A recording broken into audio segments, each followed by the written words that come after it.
గతంలో ప్రభుత్వం అధికారంలోకి వచ్చే ముందు అవుట్ సోర్సింగ్ ఉద్యోగులందరినీ కూడా రెగ్యులరైజ్ చేస్తామని మాట ఇచ్చేసి ఈరోజు రెగ్యులరైజేషన్ దేవుడెరుగు, కనీసం రెగ్యులర్ ఉద్యోగులకు ఇస్తున్నటువంటి డిఏలో ఏదన్నా టీఏలో ఏది ఇవ్వకుండా ఈ 2 సంవత్సరాలు దాటిన అవుట్ సోర్సింగ్ ఉద్యోగుల గురించి పట్టించుకునేకుండా పోతా ఉన్నారు. ఇవాళ అవుట్ సోర్సింగ్ ఉద్యోగులు బిక్కున 13,000 జీతానికి 16,000 జీతానికి పనిచేసే దౌర్భాగ్య పరిస్థితిలో ఈ రోజు అవుట్ సోర్సింగ్ ఉద్యోగులు ఉన్నారు. అవుట్ సోర్సింగ్ ఉద్యోగులకు ఈ రోజు 15,000 16,000 జీతంతో ఎవరన్నా కుటుంబ పోషణ జరుగుతుందా? ఇది నాయకులకు తెలియదా, అధికారులకు తెలియదా అని చెప్పేసి కూడా మేము డిమాండ్ చేస్తా ఉన్నాం. అనేక సార్లు వందలాది రిప్రజెంటేషన్లు మా మెడికల్ అండ్ హెల్త్ నుంచి వెళ్ళి జేఏసీ నుంచి వెళ్ళి కూడా వందల రిప్రజెంటేషన్లు సంబంధిత అధికారులకు ఇచ్చినాం, నాయకులకు ఇచ్చినాం. ఏ ఒక్కరు కూడా పట్టించుకునే పరిస్థితి లేదు.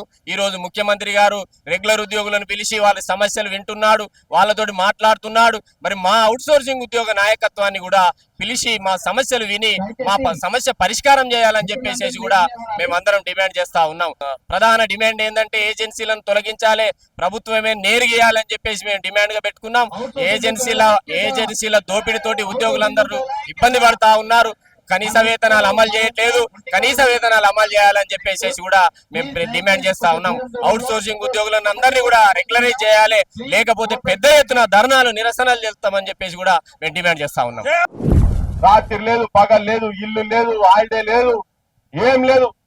ఓ పండుగ లేదు, పబ్బం లేదు. పండుగ నాటి కూడా ఎప్పుడు యాడికెళ్ళి ఫోన్ వస్తుందో, పుసుకున పోకపోతే తెల్లారా నౌకరు ఉండదో అంతే కదా. పుసుకునే అటు ఇటు అయితే ఉండదో నౌకరు ఉండదో. ఏం చేసినా ఏ టైం అయినా పోవాల్సిందే. మీరు ఎట్టి సాకిరి విముక్తి కోసం మట్టి మనుషులు చేసిన యుద్ధం. మనం వీరుల గన్నమ్మా అని పాటలు రాసుకొని పాడినాం. వీరత్వం ఉన్నది, మంచిగానే ఉన్నది, కానీ ఎక్కడో కొంచెం మన కరెక్షన్స్ చేసుకోవాలనిపిస్తుంది నాకైతే.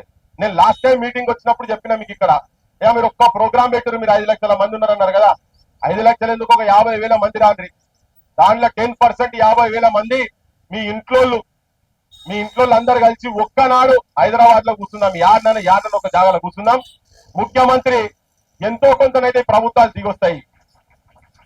ఇప్పుడు అన్ని రాజకీయ పార్టీలు, కేసీఆర్ చెప్పిండు, ఇది గిట్ట చేస్తారా బ్రిటిష్ లెక్క, ఇంకా అప్పటిది బాండెడ్ లేబర్ లెక్క ఇప్పుడు ఇంకా ఉంటుందా? మనం రాంగ సిట్కెల మీద మొత్తం మనోళ్ళందరూ ఎవరెవరున్నారు అందరికి ఉద్యోగాలు ఇచ్చుడే, నెలకు జీతాలు పడుడే.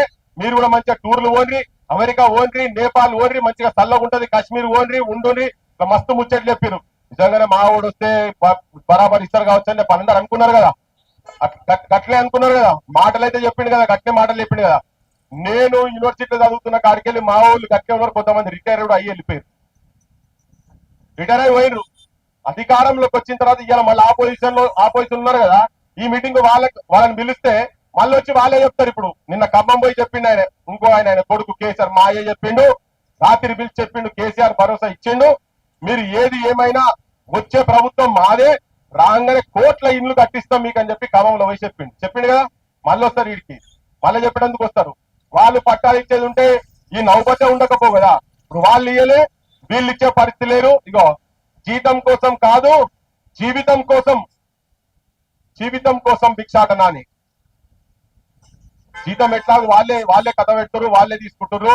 మీకు రావాల్సిన కూడా ఈ అవుట్ సోర్సింగ్ నిజం కూడా వాళ్ళు చెప్పే, మనం చేస్తున్నటువంటిది, మీరు చేస్తున్నటువంటి కొట్లాట అంతా కూడా న్యాయబద్ధమైనది, ధర్మబద్ధమైనది అని వాళ్ళకు కూడా ఎరికే, అందరికి ఎరికే. కానీ ఎందుకు ఇస్తలేరు? మీ జీతాలల్లో వాళ్ళకు వాటాలు తీసుకుంటారు కాబట్టి వాళ్ళు ఇస్తలేరు అంతే. ఇంకేం లేదు, రాకెట్ సైన్స్ ఏం లేదు. అధికారంలో ఉన్నప్పుడు కొంచెం ఎక్కువ వాటా వస్తుంది, ఆపోజిషన్ లో ఉన్నప్పుడు తక్కువ వాటా వస్తుంది, అంతే కదా. మీరు కూర్చున్నాడు కాదు. ఇప్పుడు మీరు ఓట్లేసినటువంటి ఆపోజిషన్ ఎమ్మెల్యేలు పోయి, నేను అవుట్ సోర్సింగ్ పర్మనెంట్ అయ్యే వరకు బిడ్డ నువ్వు చెప్పినావు, రేవంత్ రెడ్డి చెప్పినావు, మీ కోమటిరెడ్డి వెంకరెడ్డి చెప్పిండు, మీ పార్టీ చెప్పింది, మీ పెద్దోళ్ళు చెప్పిరు, అందరు చెప్పిండ్రు అవుట్ సోర్సింగ్ అనేది ఉండదని చెప్పిండ్రు. కనుక వాళ్ళ జీతాలు మొత్తం ఇచ్చి వాళ్ళు రెగ్యులరైజ్ అయ్యే వరకు మాకు జీతాలు వద్దు అని చెప్పని అసెంబ్లీలో రోజు పొద్దుగా లేచాడు పోయి కూర్చోమని, 1 గంట గాంధీ కాడ కూర్చోమని చెప్పి. కూర్చోవాలా లేదా? కూర్చోవాలా లేదా? పేదలే ఉంటాము, పేదల పార్టీ కమ్యూనిస్ట్ అంటే వాళ్ళు కూడా ఆడ గుడిసెలు కూడా వీక్తుంటే వాళ్ళు కూడా మంచిగా ఎమ్మెల్యే సీట్ ఇస్తారా, ఎంపీ సీట్ ఇస్తారా, కాంట్రాక్ట్ లో పైసలు ఇస్తారా? ఇగో అట్లా తయారైంది రాజకీయ వ్యవస్థ మొత్తం. నేను ఏంటంటే మనకు బీమారి ఉన్నది, మనకు రావాలి, నౌకరు రావాలి. మీకు నేను అంటున్నా నాకు ఈ కాంట్రాక్ట్ వ్యవస్థ కాదు కార్పొరేషన్ మీరు అంటారు కానీ నాకేమున్నదంట అసలు అసలు ఈ వ్యవస్థ అంటే ఏంటి? మీరు చేసే పని చేస్తారు కదా, పర్మనెంట్ కావాలని కొట్లాడాలని చెప్తున్నారు.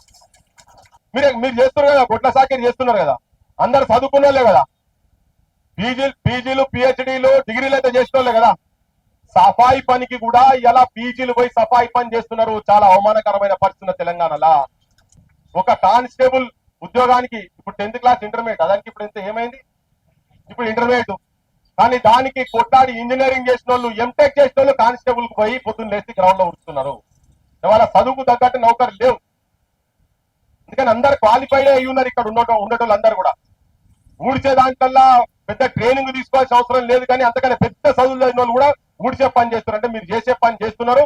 మీ చదువుకు ఎంత ఏదైతే నౌకర్ రావాలో దానికన్నా ఎక్కువ పని చేసేటువంటి మీ దగ్గర క్వాలిఫికేషన్ ఉన్నది మీ దగ్గర, అయినా కానీ వస్తలేవు కదా అన్నప్పుడు నేనేమంటున్నా అంటే మీకు అన్ని నౌకర్లు రావాలి కదా, రావాలా లేదా? ఇప్పుడు ఏమైతే తెలియదు పుచ్చుకునే కానీ ఏమైనా అయితే మీకు ఏమైనా ఎక్స్గ్రేషియా ఉన్నదా? ఏమైనా ఉన్నదా? ప్రమాదవశాత్తు ఏమైనా అయితే ఏం లేదు కదా. 5 ఏళ్లకు వాళ్ళు ఎమ్మెల్యేలు అయితే పెన్షన్ సచ్చేదాకా పెన్షన్ తీసుకుంటారు వాళ్ళు.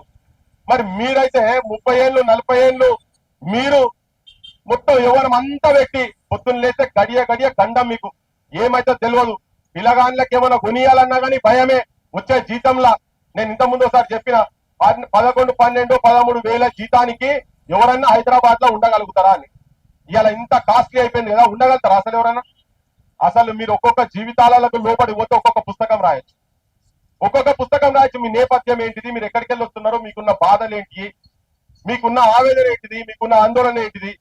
డైరెక్ట్ చచ్చిపోవడం కాకుండా రోజు ఆవేదనతోని ఎంతమందికి ఏమేమి రోగాలు ఉన్నాయో కూడా తెలియదు. కరెక్ట్ టెస్ట్ చేస్తే ఒక్కొక్క సంగతి బయటపడుతుంది. ఇక్కడ చాలా దయనీయమైన పరిస్థితి చూస్తుంటేనైతే యాడికి పోయినా ఈ ఇష్యూస్ ఉన్నాయి. నేనేమంటారంటే మీరు 5 లక్షల మంది అంటారు కదా, ఒక్క 50,000 మంది ఆర్గనైజ్ కాండ్రి ఈ గవర్నమెంట్ ను వాళ్ళు దిగొచ్చి కాళ్ళ బేరానికి. మీరు కదా ఇప్పుడు సాష్టాంగ నమస్కారం చేశారు కదా, వాళ్ళు చూడరు ఒక్కొక్క రాజకీయ నాయకుడు ఇక్కడికి వచ్చి సాష్టాంగ నమస్కారం చేసుకొని చూడరు.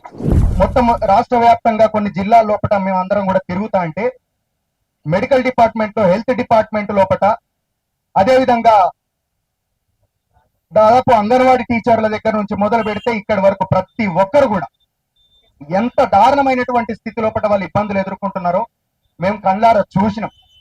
మరి ఇవన్నీ ఎందుకు కనబడతలేవు అని చెప్పి, చట్టము రాజ్యాంగం అని చెప్పి మాట్లాడే వాళ్ళకి ఎందుకు కనబడతలేవు, ఇది కూడా నేరమే కదా, ఇది కూడా రాజ్యాంగ విరుద్ధమే కదా అని చెప్పి మేము ప్రశ్నించినాం. కానీ ఆన్సర్ రాదు. ఈ రోజు రాహుల్ గాంధీకి 1000 కోట్ల రూపాయలను మొత్తం ఆ కుటుంబాన్ని ఆదుకోవాలని చెప్పి ఫండ్ రైజ్ చేస్తా అని చెప్పి ఇచ్చినావు కదా రేవంత్ రెడ్డి. నేను ఒక్కటి అడుగుతా, నన్ను ఓసినా వెళ్ళదంటివి, బజార్లో నిలబడితే రూపాయి అత్తలేదని చెప్పానంటివి, అప్పిచ్చేటోడు బ్యాంక్ లో మనల్ని దొంగలను చూసినట్టు చూస్తారని చెప్పి మాట్లాడబడుతుంది. ఎట్లిచ్చినావు 1000 కోట్లు రాహుల్ గాంధీకి? మరి ఇక్కడ అవుట్ సోర్సింగ్ ఉద్యోగుల సమస్యలు తీర్చడానికి నువ్వు ఎందుకు ముంగడికి వస్తలేవు అని చెప్పి మేము ఇట్లాంటి ప్రశ్నలు గాంధేయ మార్గంలో మనం పోదాం. వాస్తవమే, ఎంతవరకు పోతాం దానికి ఒక లిమిటేషన్ ఉంటది. కాకపోతే గాంధేయ మార్గం అనేది మనం మొదట్లో తెలంగాణ ఉద్యమం చూసుకుంటే ఆ ఉద్యమ గడ్డ మీద పుట్టిన మా స్ఫూర్తితో ఉన్నాం కాబట్టి గాంధేయ మార్గంలో పోతే నడవది, తెలంగాణ మార్గంలో పోతేనే నడుస్తుంది. అంతే తప్పించి మనకు న్యాయం జరగది. కుక్కను కదా నాపినట్టు, కుక్కను కదా ముద్ద అన్నట్టు మనం అబ్బా పెట్టవా, అబ్బా ఇయ్యవా, అబ్బాని బాంచనంటే ఇంటరా పాలకులు ఇంటరా, కేసీఆర్ ఇంటడా, రేవంత్ రెడ్డి ఇంటడా? వీళ్ళు విన్నారు. వీళ్ళకి చెప్పే తీరుగానే చెప్పాలి, ఉద్యమమే చేయాలి మనం తప్పించి మనం గాంధేయ మార్గంలో పోతే నడవదని చెప్పి ఈ సందర్భంగా తెలియజేసుకుంటున్నా. ఖచ్చితంగా మనం ఉద్యమం చేయాల్సిందే. అంత దారుణంగా తెలంగాణ ఆగమైపోతున్నది, నాశనం అయిపోతున్నది. అన్ని రంగాలలో, అన్ని వ్యవస్థలలో తెలంగాణ వ్యాప్తంగా వీళ్ళు నగరాభివృద్ధిని, ఇన్ఫ్రాస్ట్రక్చర్ ని ఇక్కడ చూపెట్టి గ్రామాల లోపల మాత్రం మొత్తం వేర్లన్నీ కూడా నాశనం చేస్తున్నారు. మనం ఒకసారి వెళితే అర్థమైపోతుంది. నా పేరు సుజాత, జలమండలం నుంచి వచ్చాను. నేను అవుట్ సోర్సింగ్ ఎంప్లాయీని. మా సమస్యలు ఏంటంటే మున్సిపాలిటీ కార్పొరేషన్ ద్వారా మాకు సాలరీలు రావాలనేది మేము కోరుకుంటున్నాం సార్. రేవంత్ రెడ్డి సార్ ఇదన్నా మాకు న్యాయం చేస్తాడని చెప్పేసి అని మేము ఈ ధర్నా చేయడం జరిగింది. మేము ఈ నిరాహార దీక్ష చేయగలం జరుగుతున్నది. ప్లస్ మేము కోరుకునేది ఏంటంటే ప్రతి ఒక్క డిపార్ట్మెంట్ లో అవుట్ సోర్సింగ్ ఎంప్లాయీస్ ఉన్నారు. మాకు 13,500 మాకు ఏం సరిపోతున్నాయి సార్ సాలరీలు? ఇంటి కిరాయిలే 8,000, 9,000 ఇంటి కిరాయిలు ఉన్నాయి. బయట కొనుక్కునే నిత్యావసరాలు ఏమన్నా తక్కువ రేటు ఉన్నాయా? మధ్య తరగతి వాళ్ళకి ఏమైనా తక్కువ రేట్ ఏమైనా ఇస్తున్నారా? మరి బయట గవర్నమెంట్ ఎంప్లాయీస్ కి ₹1,00,000 సాలరీ ఉన్న వాళ్ళకి అదే రేట్ ఉంది, మాకు 13,000 జీతం ఉన్న వాళ్ళకి కూడా అదే రేట్ ఉంది. మరి మాకు ఎక్కడ భద్రత ఉన్నది? మాకు ఎక్కడ న్యాయం అనేది ఉన్నది? మేము 20 సంవత్సరాల నుంచి దీంట్లో ఈ అవుట్ సోర్సింగ్ డ్యూటీలలో దారపోసినాం. మా జీవితమే సగం అయిపోయింది సార్. ఇప్పుడు మా పిల్లలు ఎక్కడైనా అడిగినా కూడా ఎక్కడ చేస్తారంటే HMW చెప్పుకుంటున్నాం. మాకు సాలరీ ఎంత అంటే 13,500 చెప్పుకోవడానికి చాలా గిల్టీగా ఫీల్ అవుతున్నాం సార్. మాకు దయచేసి న్యాయం చేస్తారని చెప్పేసి మేము కోరుకుంటున్నాము.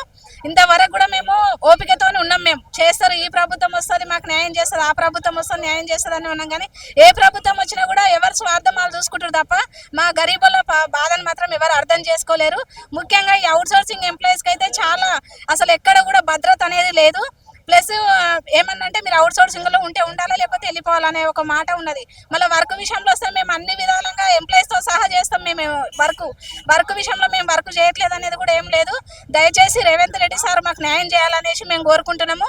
ప్రతి ఒక్క డిపార్ట్మెంట్ లో కూడా అవుట్ సోర్సింగ్ ఎంప్లాయీస్ కి మొత్తానికి మున్సిపాలిటీ కార్పొరేషన్ ద్వారా సాలరీలు రావాలి, ప్లస్ 35 వరకు సాలరీ రావాలి. ఇంకొకటి ఇంట్లో చేస్తూ ఎవరైనా చనిపోయిన వాళ్ళు ఉన్నా కూడా, ఎవరైనా డ్యూటీ చేసుకుంటూ చనిపోతే కూడా వాళ్ళ ఫ్యామిలీలో ఎవరికైనా డ్యూటీ కూడా ఇవ్వాలని కోరుకుంటున్నాం. మేము గవర్నమెంట్ డ్యూటీ అడగట్లేము సార్, ₹1,00,000 సాలరీ మేము అడగట్లేము. ఇప్పుడు గవర్నమెంట్ వాళ్ళకు 3 తరాలు 4 తరాలు వాళ్ళకు బెనిఫిట్ ఉంది, మాకు కనీసం 2వ తరం కూడా బెనిఫిట్ లేదు. అందుకోసమని ఇది బెనిఫిట్ కావాలని చెప్పేసి మేము కోరుకుంటున్నాము. మేము అవుట్ సోర్సింగ్ వ్యవస్థలో చేస్తున్నాం సార్. మాకు ఇప్పటికీ కూడా కార్పొరేషన్ చేస్తలేరు. ఎన్ని విధాలుగా ప్రాధేయపడి ఎన్ని సభలు పెట్టినా ఎంత కోరుకున్నా కూడా మాకు ముందుకు వచ్చి మాకు మద్దతు తెలపట్లేదు సార్. ఎందుకు మరి మా ఎందుకు అంత వివక్ష చూపుతున్నారు? మేము చేసిన తప్పేంది? మా తప్పును ఒకసారి పిలిపించి అడగండి సార్. మేము పని చేయట్లేదా? మేమేమన్నా వ్యతిరేకంగా అర్థిస్తున్నామా? మేమేమన్నా కూడరాని కోరికలు ఏమన్నా అడుగుతున్నామా? మీకు వ్యతిరేకంగా నిరసనలు చేపడుతున్నామా? మేము కోరుకుంటూ నిరసన కార్యక్రమము మిమ్మల్ని దేహి అని అడుక్కుంటున్నాం సార్.